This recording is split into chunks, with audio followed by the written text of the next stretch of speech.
bienvenue pour cette actu ludique. Bah, votre JBJ News, actu hebdomadaire, on connaît. Exactement, voici Ben, de nouveau de retour. Avec Romain ici aussi. Tout à fait. Puis, Plein de jeux. Pas mal de choses cette Enfin, plein. semaine. Non, Quelques-uns. Mais il y a une abondance de jeux. Oh là là, il est fort, il est fort. Mais pas mal de petites choses, Des un trucs peu pas pour mal, ouais. tout rayon, quoi.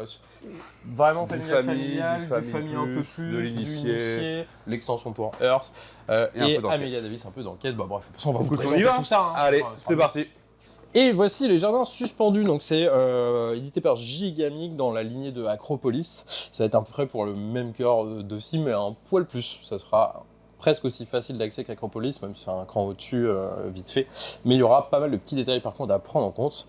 Du coup c'est de 1 à 5 joueurs, ça marche. Alors j'avoue que le mode solo, j'ai pas regardé encore, donc je ne saurais pas, mais de 2 à 3, 4, 5, il n'y a aucun souci là-dessus, c'est très bien. C'est pas une partie très longue, c'est une demi-heure. Votre but du jeu, bah, comme le titre l'indique, ça va être de créer votre jardin suspendu de Babylone.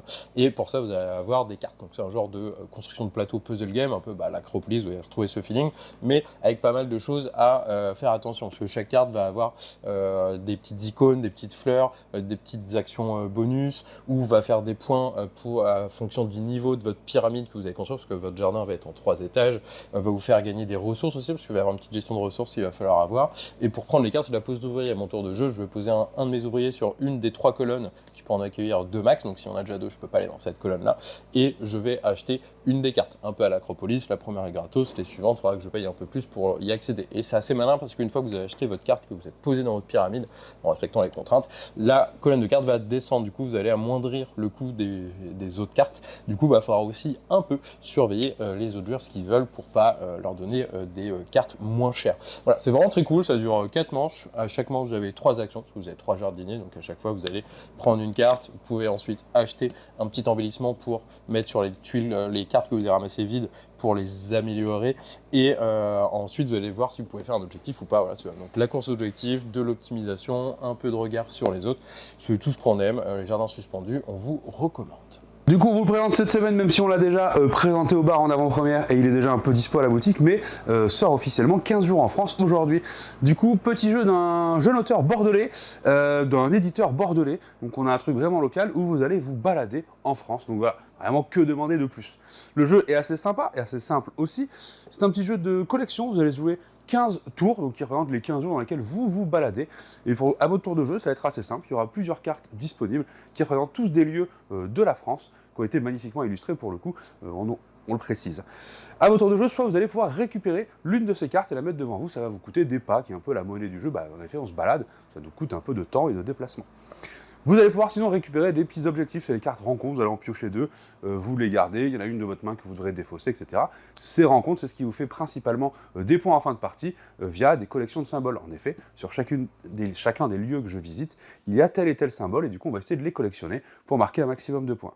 Et enfin, dernière action qu'on peut faire si jamais on est un peu à la ramasse ou autre, on peut juste se reposer, ça nous fait regagner des pas pour aller nous balader plus tard.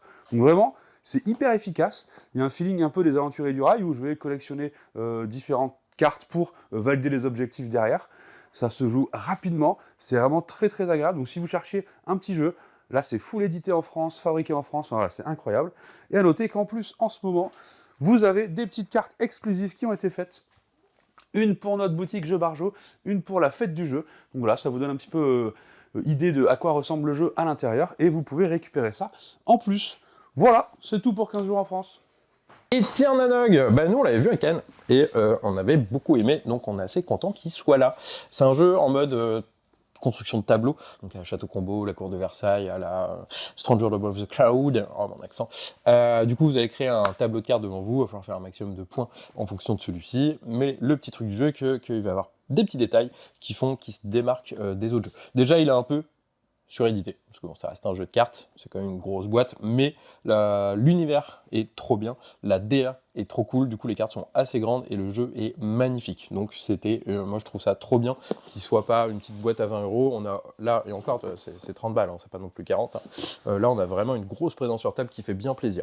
Alors ensuite, l'autre petit point qui fait sa petite différence, c'est comment choper les cartes pour les mettre dans notre grille, dans notre tableau. Du coup, comment choper ces cartes? Ça va être assez simple, ça va être un peu un mode jeu abstrait. On va mettre un certain nombre de cartes au centre de la table, hop, juste ici, et chacun notre tour, on va avoir un petit ouvrier à envoyer entre deux cartes. Donc là, il va y avoir un petit jeu de qui veut quoi, qui se positionne où, est-ce que je peux t'embêter? Parce qu'une fois qu'on a chacun notre tour posé notre petit bonhomme, on va chacun notre tour maintenant enlever un de nos bonhommes et prendre une carte qui est à côté de ce bonhomme. Et du coup, il y a ce petit truc de je me suis positionné là, donc là, je peux te la mettre en prenant cette carte-là, etc.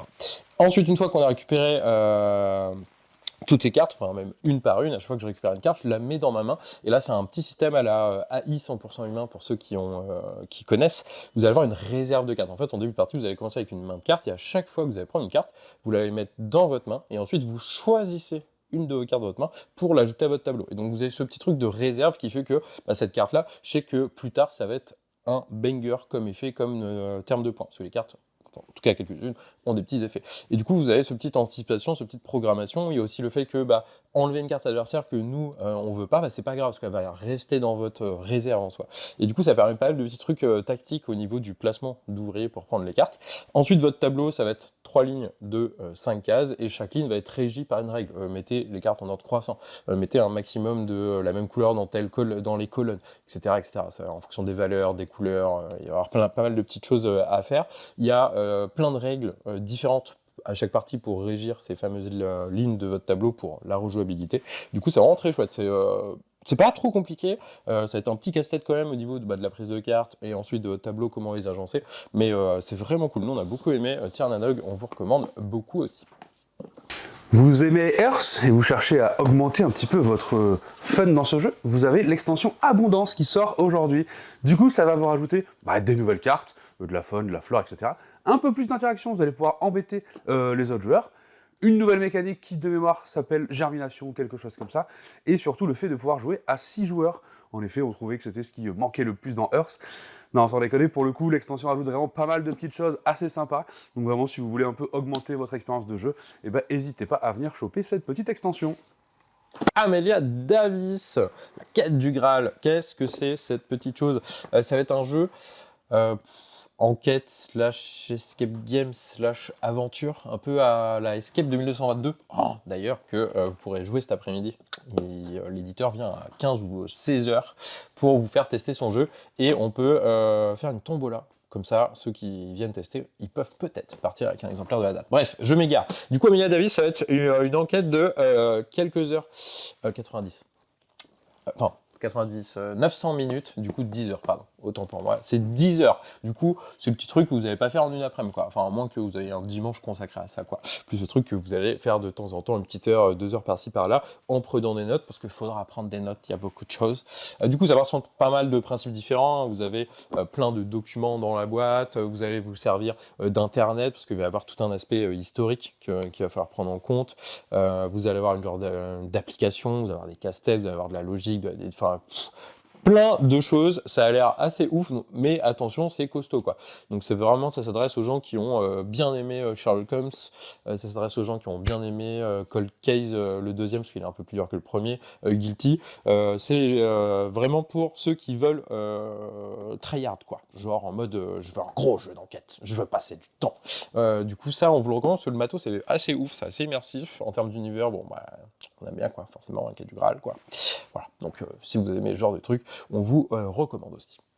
Des bons jeux en vrai, parce que nous on les a tous testés pour le coup. À part ces deux-là, parce que l'extension et les jeux d'enquête, mais Tiernanog, on l'a testé avec Yann, j'en ai entendu, c'était la journée Pro Gigamic. 15 jours en France, on l'a testé depuis 1 ou 2 ans pour donner des petits feedbacks à l'auteur et à l'éditeur. Du coup, c'est une semaine que nous, on aime beaucoup. Il nous fait plaisir. Franchement, ça nous fait vraiment plaisir. C'est cool. 15 jours en France, c'est cool. Et, enfin, l'extension d'Earth. Bref, que des bonnes choses. Samedi, demain, à partir de 14h.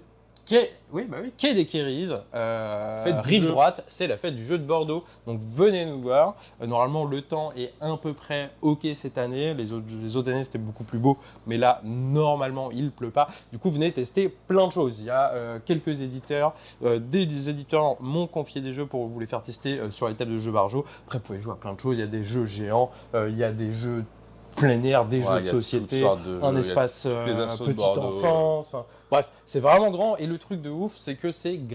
Gratuit. Vous n'avez pas à payer quelque chose comme au Board Game Geek truc mes fesses là. Bref, voilà. Donc venez, À la rive fête droite, du jeu. à la fête du jeu, ça va être chouette. Allez, on se dit à la semaine prochaine. Exactement. Des bisous.